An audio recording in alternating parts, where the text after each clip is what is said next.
You have two different choices. You know, move to California, move to Florida. Two different choices. How do I weigh those out?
Sorry, did you Mark, hear me? yeah, Mark, go ahead and ask your question. Yeah, I noticed there's like, I think there's 8 spokes in each wheel. Is that right? 1, 2, 3, 4, 5, 6, or seven spokes.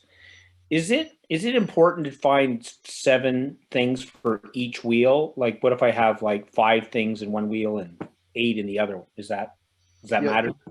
No, you don't have to do every single slice of the pie. Got it. Just, you want to do enough to where you have really been thoughtful about the reasons, and also that you have enough reasons to, provide enough points, because you're scoring this, right?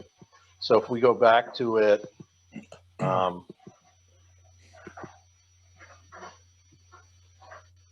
what we're doing here is, we're putting all of our reasons for option A, and then we're scoring them 0 to 10.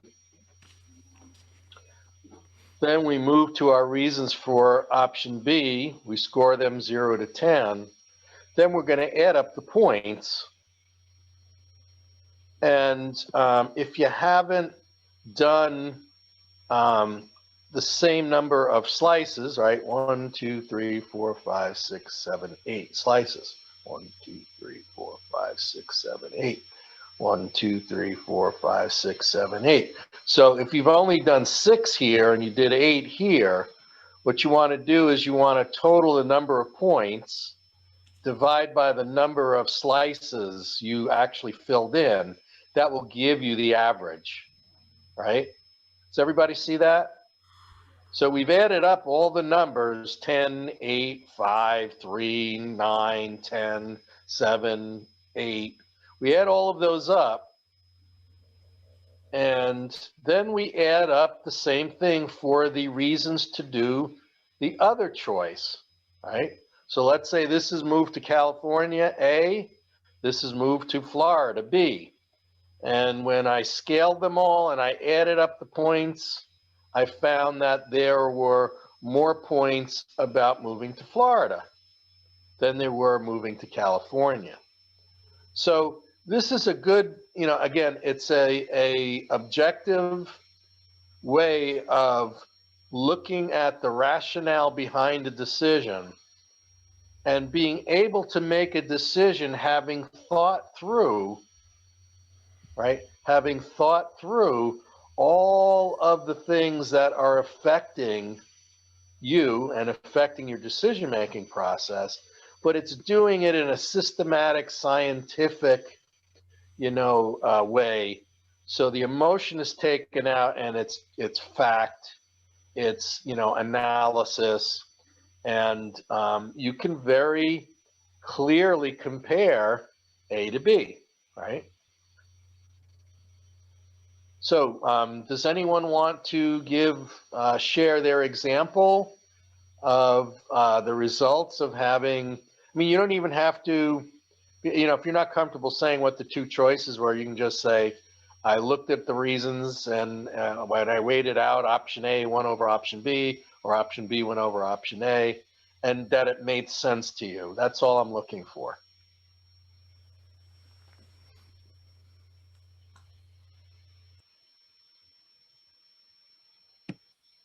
I'll share mine a little bit, Mike.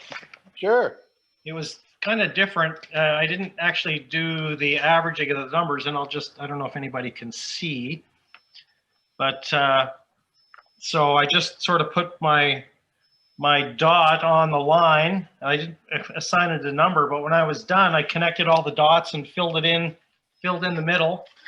And then I could see clearly which had more black spots, like which had more filled in spots in the wheel. Yeah, that works just as well. That's more of a visual, like those graphs that do topographic kind of,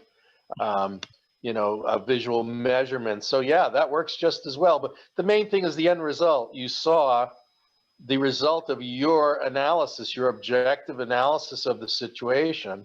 Now, that doesn't mean that that's the final proof, right? You may want to say, well, okay, so now this exercise helped me more clearly see each of the reasons why I'm so, passionate about doing A or doing B. You may, find out that, yes, point-wise, option A is the way to go, but you may still want to take that into contemplation. You may want to sleep on it and check your dreams. You may want to go to your boardroom and check with your advisors and your vice presidents, your inner advisors and teachers. You want to check what happens during the day, like waking dreams, and see, is there some kind of congruency between what you felt, the facts that you analyzed, and then the feedback that you get from next steps. And then you have a lot more ammunition to make a decision rather than a, shoot from the hip, fire, ready, aim kind of decision making. It's a lot more based on taking the time, weighing things out, and doing it, objectively instead of subjectively. So that's a great way of doing the technique, Stuart. Thank you. A lot of folks are more visual and relate more to actually visually seeing up, down, up, down, up, down, and that's great. I think it's a good tool for people that tend to be impulsive, because Yes.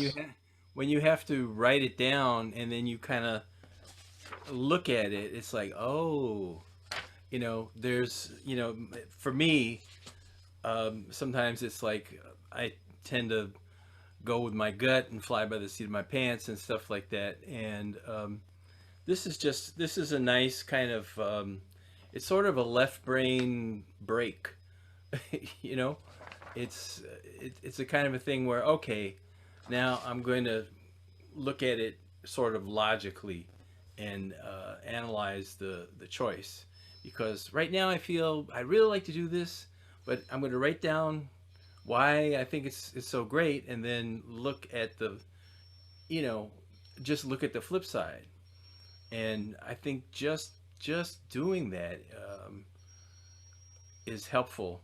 I mean, for the way my mind works.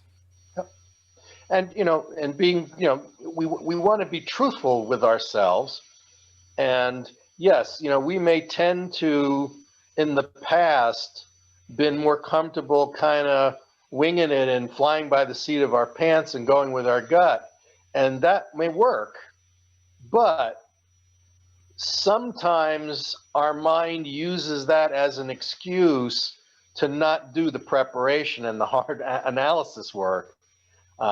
So we need to be careful about when our gut is telling us this is the right way to go. It's good to check your gut, right? And use this more an analytical process as a check to then look at what your gut told you and try to come up with a compromise or a final decision.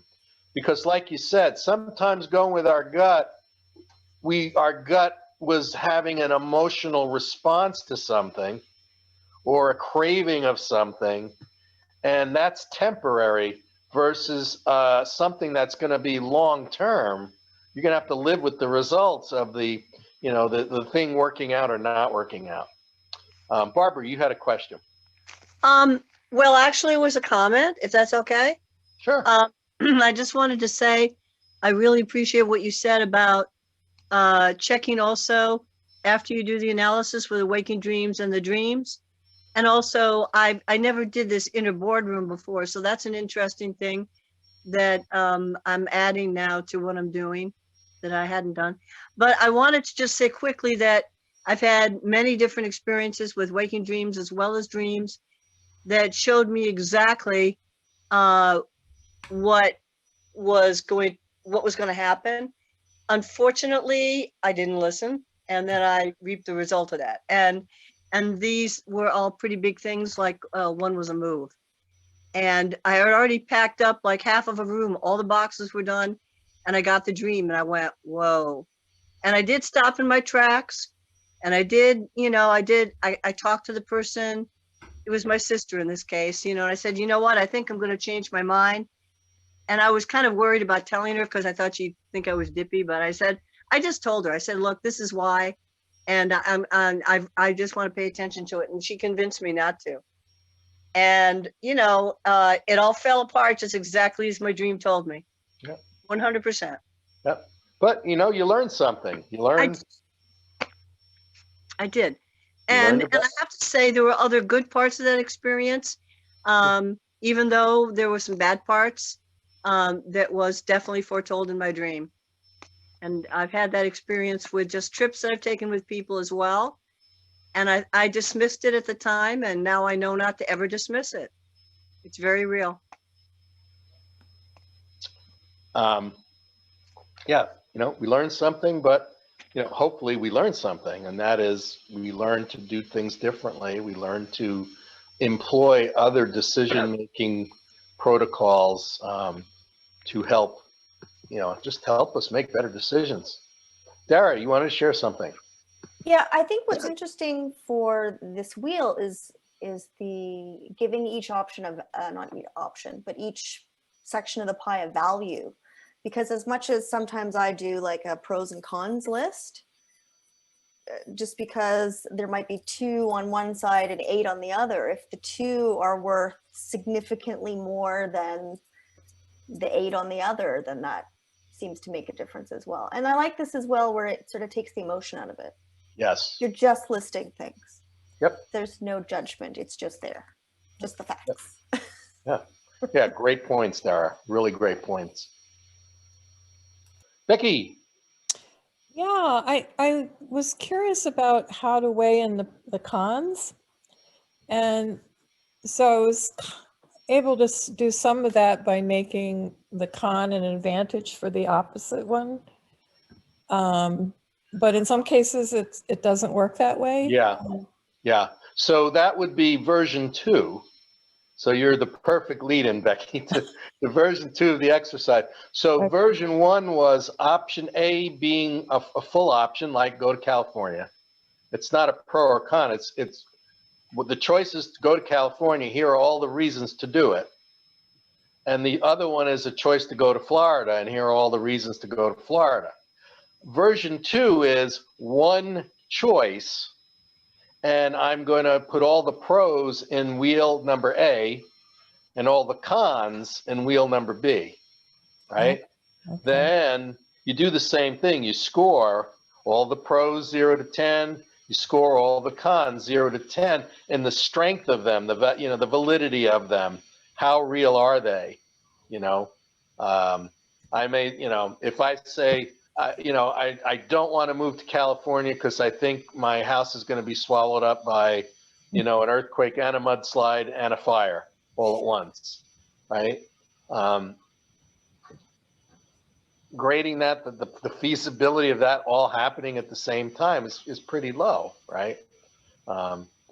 So do you see how Yeah, I get the it. two versions of the exercise Yeah, are got different? it. Yeah.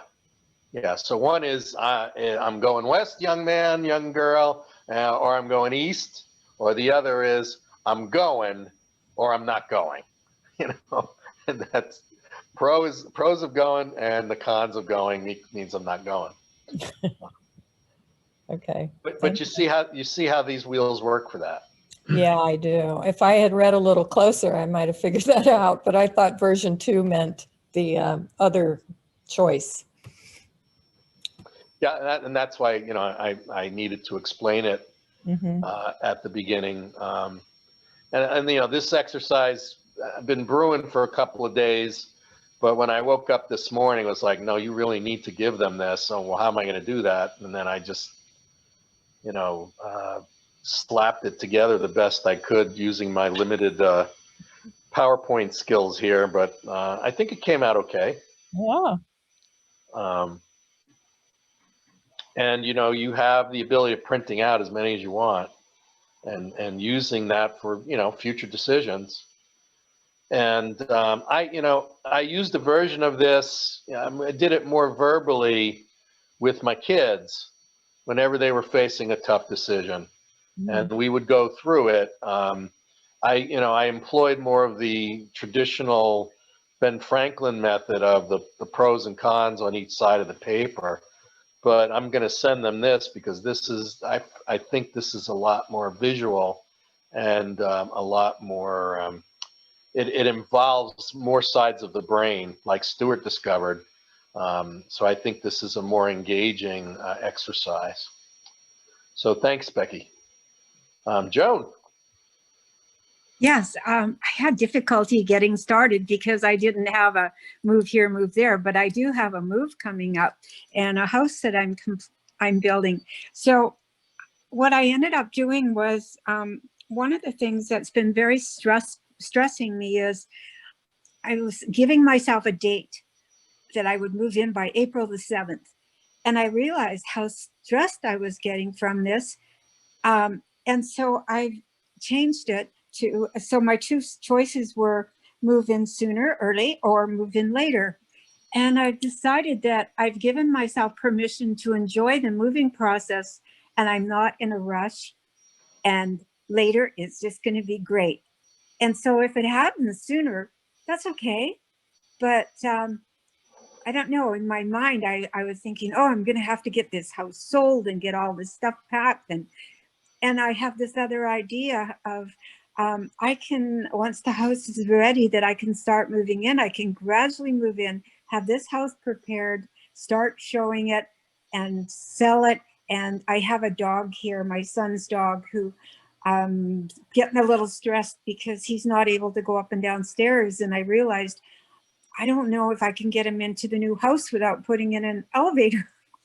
So we don't know how long he's going to be with us.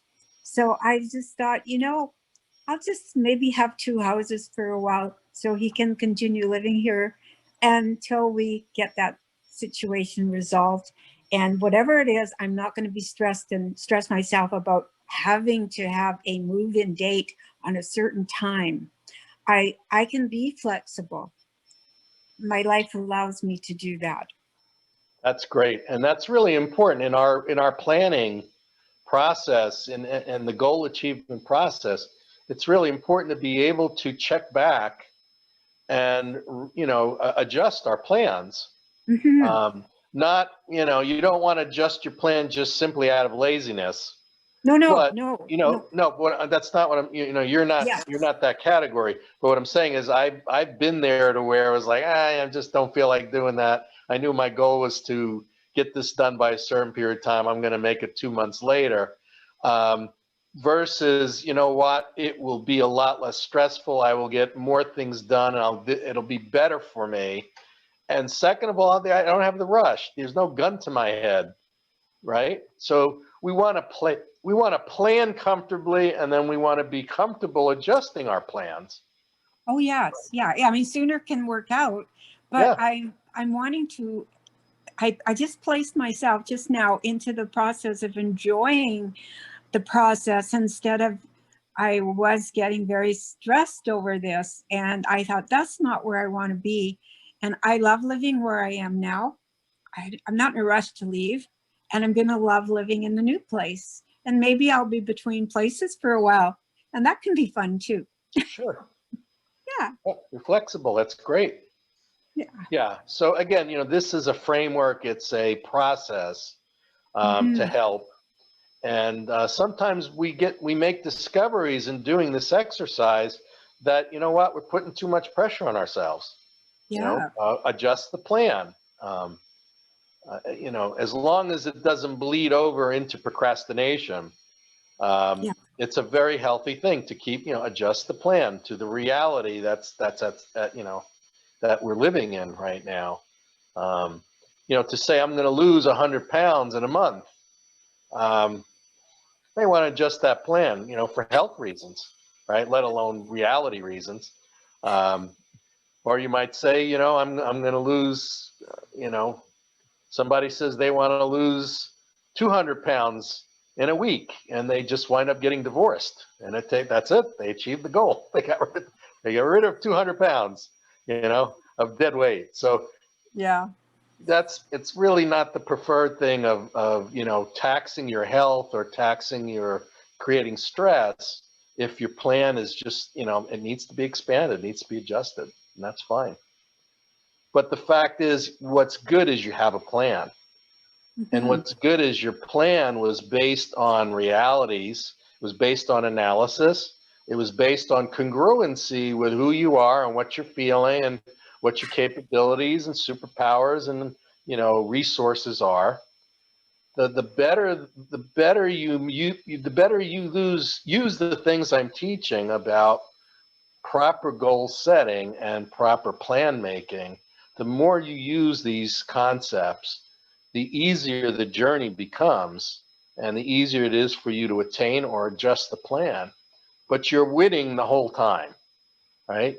If you check off box 1 and then move to box 2, it may be a long while before you get to box 3, but you have momentum from checking off box 1 and box 2.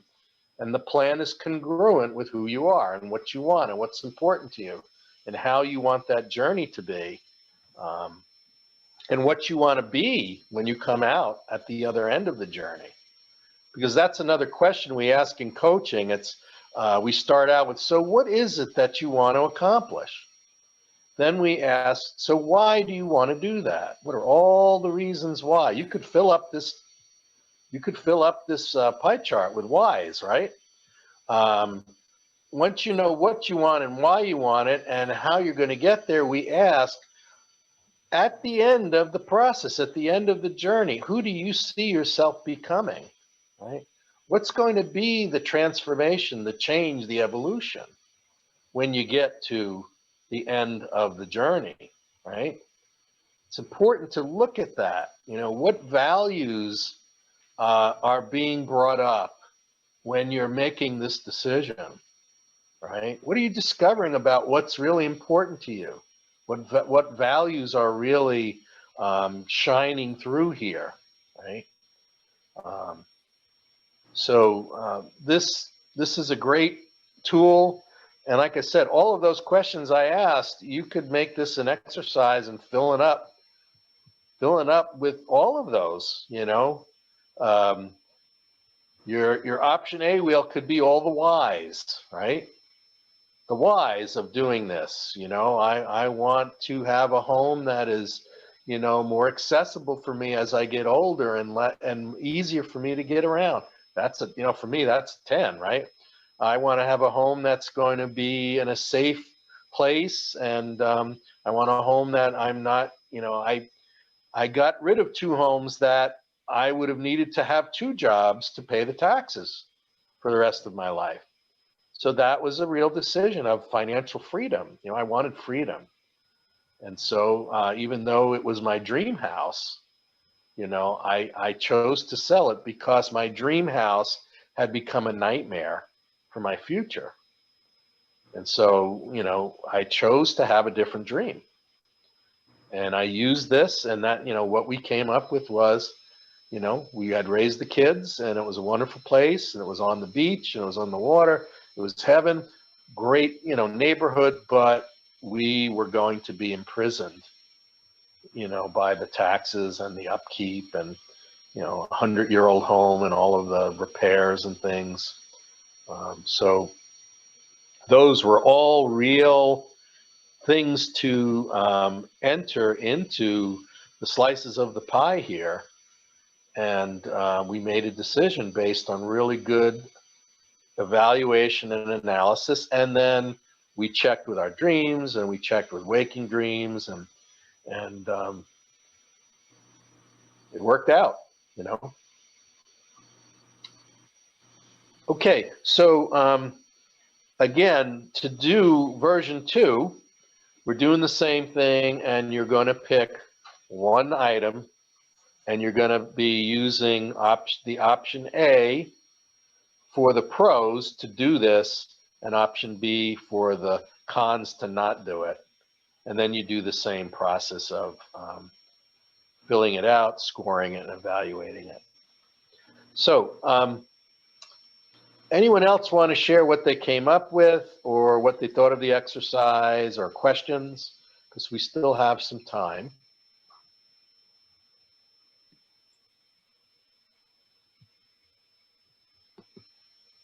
I would just say, or maybe ask a question to others if some other people had this similar experience where they found themselves kind of hoping that one of the options was going to win, and that's kind of, I chose go to Montreal or stay where I am.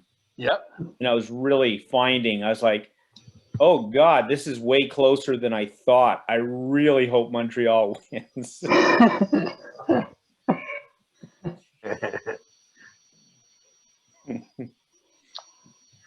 But I mean, what's important is that it opened your eyes to that fact, right?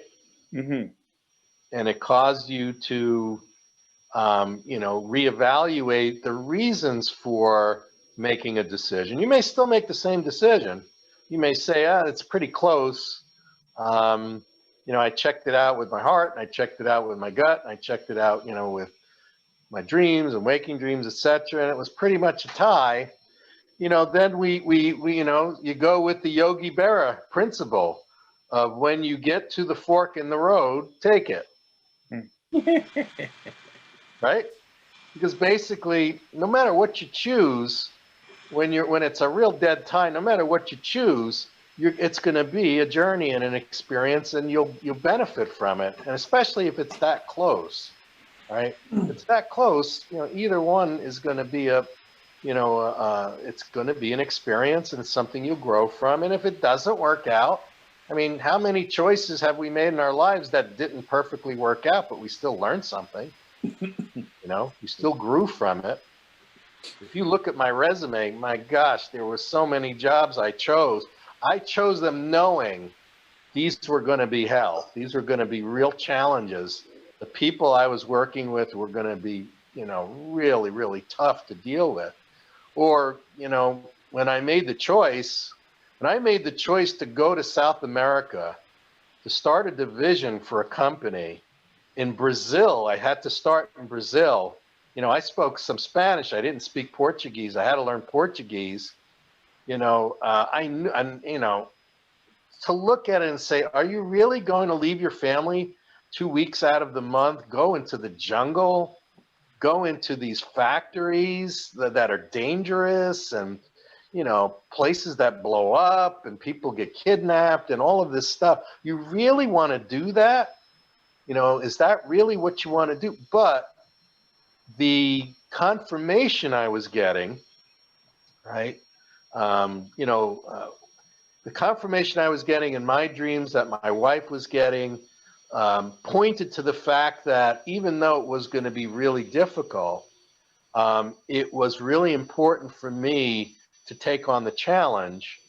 And it was really important for me to learn the things that that job taught me about, you know, management and about business and about, you know, manufacturing and about government and politics and language and money and all kinds of things. And, you know, I think I told you the story where I had this incredible project and it was ready, you know, I was going to pick up the contract and it was a $25 million project that would have saved the customer $4 billion, right? It would have been great for everybody. I had done everything I could possibly do, but someone in the company made the decision to embezzle the money and move it into building him a phony department within the company, just to make himself look good and eventually to get a job running a mine in Africa, right? And I was devastated. You know, I was devastated. I mean, that was, you know, that was a huge project that my company depended on, and it was a huge commission that I lost. But if it had worked out and come through, I would have not have learned the things I did about managing my money and investing and trying to make up for the loss of that big commission.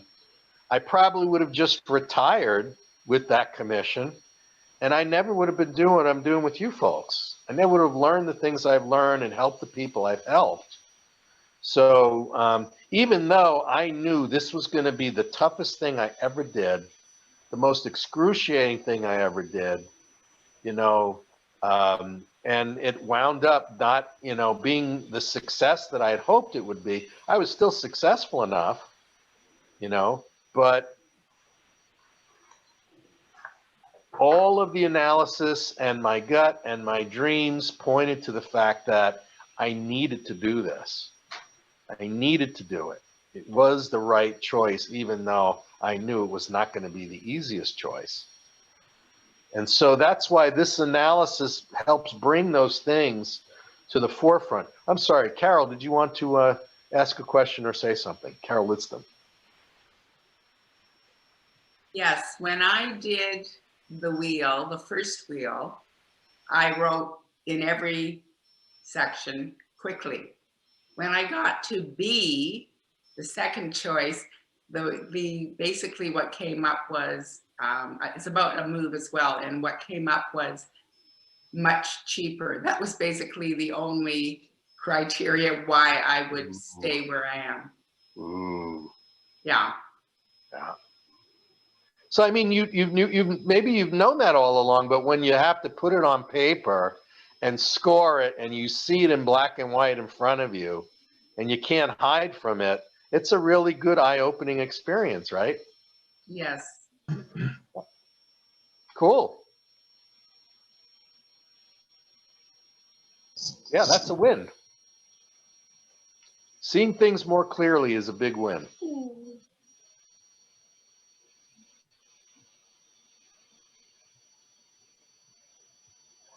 Who else? I have something to say. I think I've made too many decisions in my life based on just rash decision making in the moment.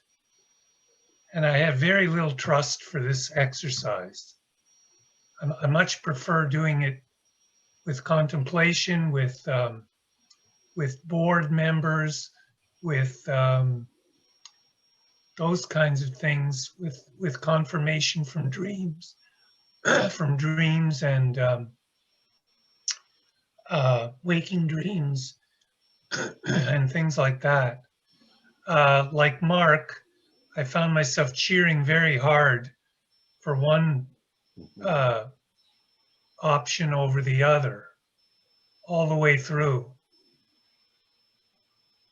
But in the end, I don't think I'm going to use this because I just don't trust. I don't trust the mental aspect of this. Like I've done too many things, over mentalizing everything for most of my life, and it just works so much better doing it with contemplation and board members and higher forces rather than Well, you little know, mind. yeah, what we're talking about here is a balance, right? If someone is over mentalizing their decisions and, you know, getting caught up in the mental exhaustion of over analyzing every single detail, I can see where something like this is something they'd look at with distaste. But the average person usually makes decisions without really thinking them completely through and looking at all of the players in the game, all of the pieces, right? So what's important about this isn't the analysis and point setting and all of that. It's the vision, it's the clarity of what's going on that's important. And by giving yourself the opportunity to have clarity over what are all the things that are influencing my decision, right? All the things that I think are important. And then let me give an honest value to them. Not overanalyzing, just an honest value to them. And then let's look at that. Let's see what it's pointing to. And then we verify that with our gut, with our dreams, or et cetera, et cetera. But it's a lot easier to verify something you've moved through with clarity than to just ask a question to your dreams or your inner board, should I do this, yes or no? How much have we learned from that experience? How much have we discovered, right? See, in this way of doing things, we have personal discovery, self-discovery is going on each time we look at one of the slices of the pie. And we look at it honestly and say, wow, you know, I never really thought about that, or I was kind of hiding from that, or I was kind of, you know, pushing myself in that direction. Or maybe it was, you know, this was the choice because of what my parents said I was supposed to do, or what a teacher said I was supposed to do, or what a boss said I was supposed to do or be. So it really gives us clarity when we go through the exercise. And then, you know, the end result, the end decision can be go inside and see what you verify. But it's so much easier to verify something inwardly when you've seen all the pieces and you have clarity about all of the things that would influence a choice, right? It's like going to, if you were someone who was skilled in looking back at past lives, right? There are many people in the world who believe, over 1 billion people in the world believe that we have lived before and have had past lives. And so if you were somebody who believed that and you looked back, you could look at each one of those slices of the pie as a former life having experienced, right, that aspect. And then you look at, well, how positive was that experience? Do I want to replicate that or not from 0 to 10, right? There's all kinds of ways of working with this exercise. So I just thought it was another valuable tool. It's a tool to put in your toolbox about setting goals and achieving goals and making decisions. Because when we use it, we are more awake, more aware, more conscious, and we are making decisions with some ability of looking from a higher viewpoint, being objective, and clearly seeing the strength or the weaknesses behind certain choices, right? And this is a much more mature, this is, you know, in the big boy, big girl pants realm, right? where we're looking at this in a very mature way, in a very objective way. Barbara, do you have another comment or question? I had one quick comment that Okay. I thought was very interesting. I was just adding up the points here. And what I realized was interesting is that in version 1, where I was doing advantages of both, I found that one was just slightly higher than the other. But when I did the version 2, positive consequences versus negative, huge difference. Yeah. Huge difference, and which makes me think, the option B was not a good idea. However, when I look at the advantages, I'm like, whoa, wait a minute, and so that's what you said about being objective is very true, because I wasn't thinking about it when I did it. I was just thinking, all right, let's do all the advantages, and I came up with a lot more than I thought for both options. So that was interesting to me, and that just shows me how my mind works. And that's not necessarily the right way to make my decision, that I can be a little bit more objective, Yep. by doing both of these methods. That really showed me something. So that was good. Great. Now, and again, now you have 3 tools. You have version 1, version 2, and always check in. Right. Check in inwardly. So I'm just trying to give everyone more tools for their toolbox, right? Trying to give you more positive experiences to use. Arita, did you have a question or a comment? Yes, thank you, Mike. And yes, I have a question because I just heard, who was it, Carol? Carol was telling us that she got different results. So I'm thinking, why would there be different results if there's the same scale? Like you still get a scale from 1 to 10, right? It's just a different way to put, and you still have to list. You have the pros. You can.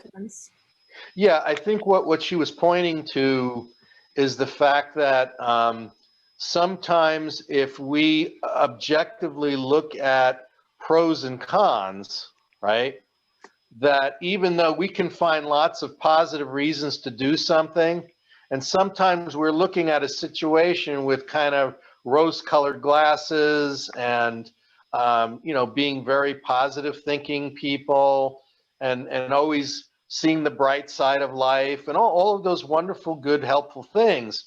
But sometimes it's important to look at the parts that we normally avoid in order to make a truly objective and mature decision, right? If we love the exterior of a house and we're in love with the exterior of that house, and we can find a million reasons why we want to buy that house, but when you get in there and you realize there's mold and the foundation is rotting and water is leaking from rain drainage, and you're going to wind up spending $1 million to fix all of that, right? It's a beautiful house. You loved it. It looked great. People walking by say it's the most beautiful house in the world. You can find a million reasons to say yes. But if you're not looking at the whole picture and not looking at what are the negatives, you might be talking yourself into a decision based on emotion and based on infatuation, right? And based on not really responsibly looking at everything that's going on. Understand what I'm saying? I see. Yeah. Yeah. Because we always have a big list why we should do something or why we want something. But you're right. We have a lot of time we avoid facing the the ones we don't want to hear about, right? All the negative. Yes, and that's we see that when we were young with relationships, right? When we were we all have tendencies, we all have habits, and we all look for the certain thing. And some of us, we go for that certain thing, and especially when we're young, and it might be wonderful, beautiful, marvelous, exciting for the first week or two, or the first month or two, or the first year, but then suddenly we start to see the rotted foundation and the mold and the leaks and everything. And we realize, I was acting on emotion, or I was, I was protesting against my family, or all the other kids in school like the bad boys or the bad girls. There's all kinds of stuff that are patterns that we don't want to admit to, but they're there and they influence our decisions. But when it's time to put on big boy and big girl pants, we have to be mature about why am I really making this decision? What am I really using as criteria? And am I filtering out all of the things that are going to come back and bite my head off later on because I don't want to look at it? It doesn't fit my wonderful, unicorn and rainbow image, right? That's, this is part of growing up, to look at the whole picture and be honest about it and be willing to then take responsibility for making a decision for the wrong reasons. I'm trying to help people make the right decisions and not make wrong decisions and do it for the right reasons, right? See what I'm saying? Yep. Yeah. Complete right. sense. Cool Thank you. beans. You're welcome. Mark.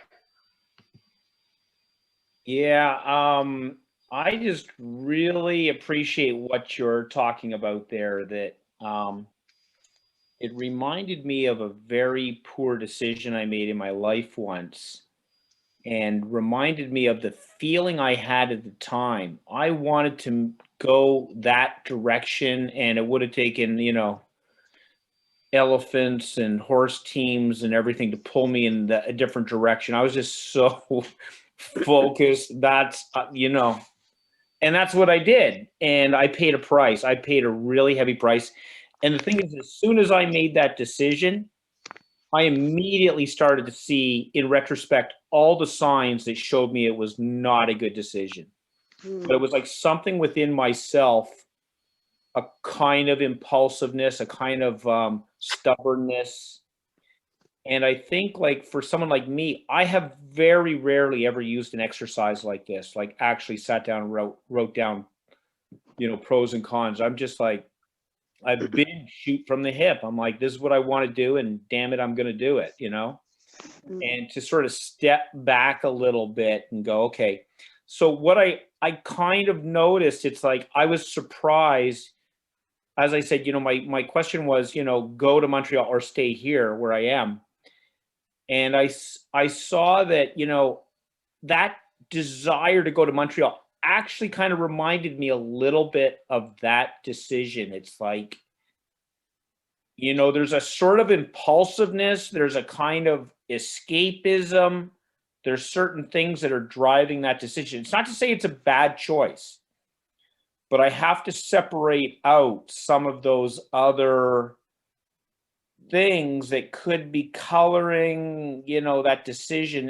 And one of the things that came to me in this discussion is, maybe I don't have to live in Montreal.